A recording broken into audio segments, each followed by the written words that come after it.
Hi, my name is Sterling Tucker, and I'm the godly, glorious, gorgeous, genius guru, maker of You Got Technology Corporation. The sun's really bright today, huh? Um, anyway, I wanted to make my DOGE Daily Details because it's really important today. Because I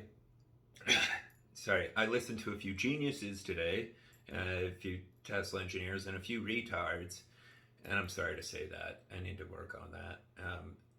People should understand what that word means. It means slow. It means anyway, because people trying to bash the FSD capabilities, and they weren't even aware that it uses AI to operate. And this person's like, my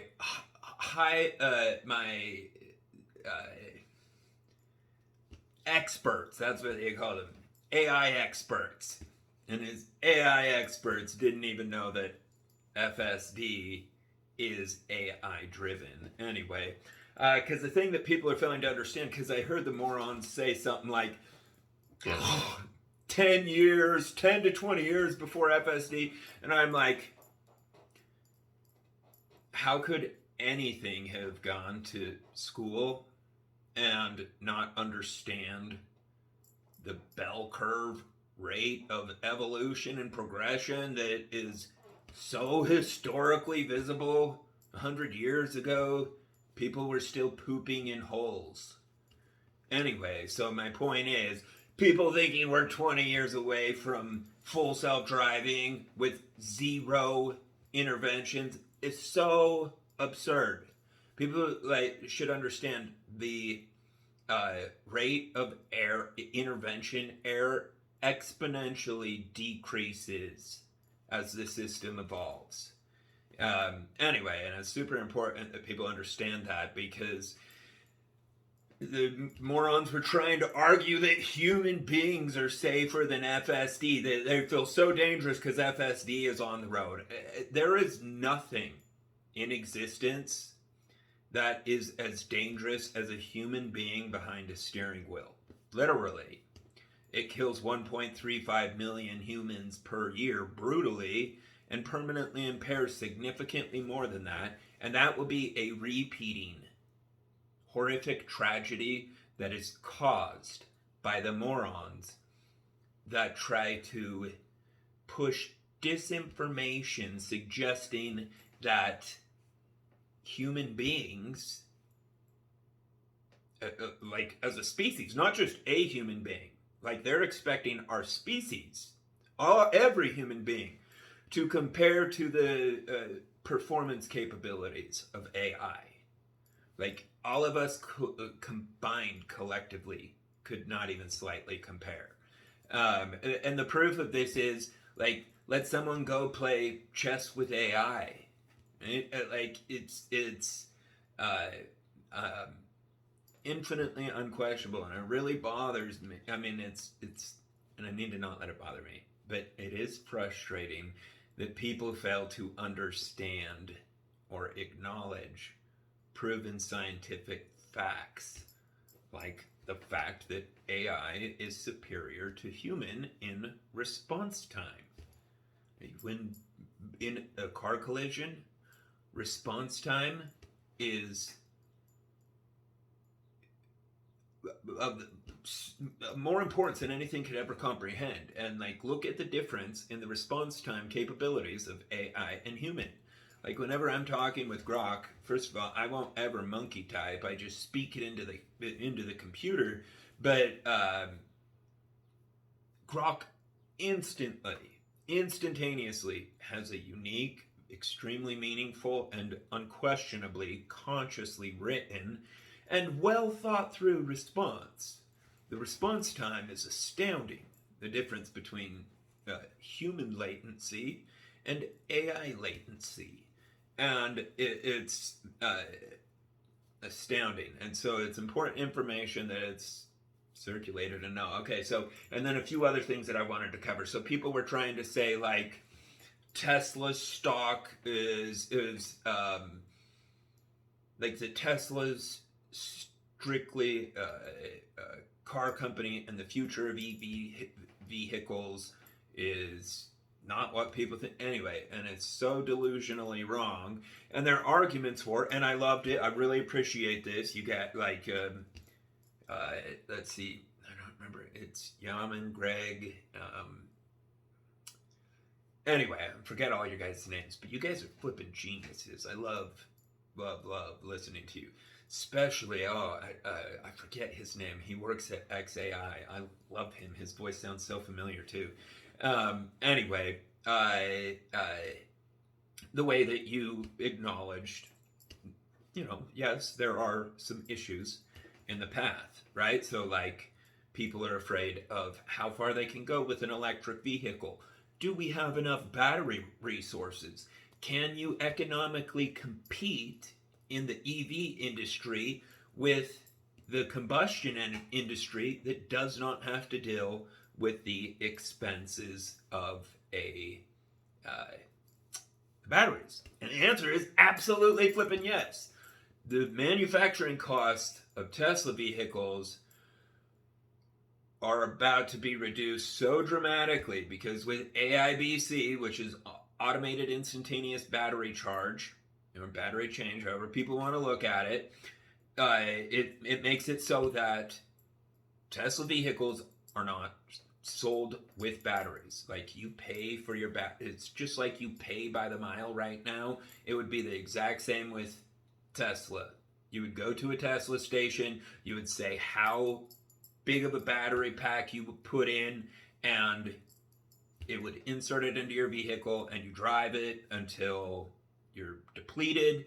Then you go into another Tesla station, and it will change out the battery based on your commute distance. Because most people on a day-to-day basis have infinitely no reason for a large battery. Everybody sometimes has the need for a large battery. So what it gives us the ability to do is it gives us the ability to let people have small battery packs during the times that they need small battery packs, right? Normally I just go from here to the post office and back daily, or stop at the gym on my way back. I don't, like, that's less than 10 miles. I could operate on a few cells easily. And so, and it would lighten my vehicle by thousands of pounds. And then when I do want to commute long, I'm able to go to a Tesla station and use AIBC and put in a battery pack that could go 700 miles, because you can make the number of cells that can be inserted significantly higher, because that vehicle is not going to be sold with those battery cells. Like, just like when you buy a combustion vehicle, it does not come with a lifetime supply of gas, nor should electric vehicles come with a lifetime supply of fuel. The transportation costs, that's totally separate from the vehicle. And so my point is, it lowers Tesla's manufacturing costs astronomically. The other thing with AVCK, automated vehicle conversion kits, all cars will be autonomous, which transforms everything with industry profitability and production capacity. And the reason it does that is because when vehicles don't collide, they will be made out of styrofoam, literally. I mean, we'll put something over it, obviously, but there is infinitely no reason to make them out of metal. I mean, obviously the frame you would make, but even then, I bet you anything that we come up with epoxies and plastics that are significantly superior to steel for the purposes of road transportation. Yeah, the other stuff, I mean, would be good, like if you've got an off-road vehicle or something like that, but for daily commute vehicles, they don't go through a lot of beating. So anyway, it makes it to where a $5,000 car is infinitely guaranteed, because it's the manufacturing cost of everything transforms. We no longer need all the steel to waste. And it makes it so that we have resources to build what we really need to be working on, or the primary thing that everyone should be working on, is AI computing, because it has the ability of making it so that none of us have to do any work that we do not want to. So everybody will always have the ability to do anything they want. They just won't have to do it. Oh, and one other thing that I wanted to address really quick. People were worried about the future of automated driving and the loss of jobs. Yes, it is true that FSD will be completed way before a decade. Way. It would not surprise me if it's this year or next year. Just assuming that they're properly understanding what is causing the hesitation, the jerkiness, and it's probably just it's drive time. It's like a human being, when we first ride a bike, we're a little bit scared, we wobble, we don't. But anyway, as we keep driving, we get better and better, and AI is that way unquestionably, because it's trained, it's base operational mechanics. So anyway, so because of that, yes, these vehicles will be fully self-driving, but we don't know how, we know that they'll be self-driving, but for safety's sake, I would always require that there is a driver in the seat of that vehicle able to overpower it for the first 2 decades, literally. And even after 10 years of there not being a single car accident, I would continue to have humans monitor the vehicles, and the vehicles continue to have a steering wheel, just as a safety measure. You can't, when you're dealing with the world's population, you can't be too safe. And people need to understand this when dealing with the world's population.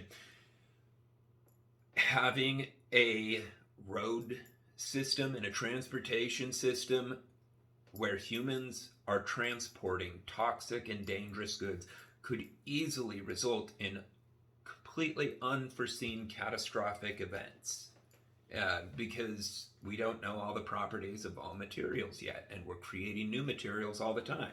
I know that there is this one chemical, it's really toxic, and it's in all water everywhere, every drop of seawater everywhere. The only place it's not is spring water. But anyway, and it's some type of neurotoxin that humans have made, but it's there in just infinitesimally small amounts. So yeah, please spread this information. It's so important. It's every day thousands of people die because it's not spread. So please spread this information. You got any genius ideas on how to get it over to the right people at Tesla, please tell me. I've been messaging them. I'll continue to. I know that they'll absolutely pursue automated vehicle conversion kits. It dominates the global transportation insurance industry and works with the current companies to make it transition much faster and smoothly, and make it so that there's no loss of jobs or anything like that. So yeah, please spread the gospel at EGOD. I love you. Please, people's lives depend on it. Thank you so much.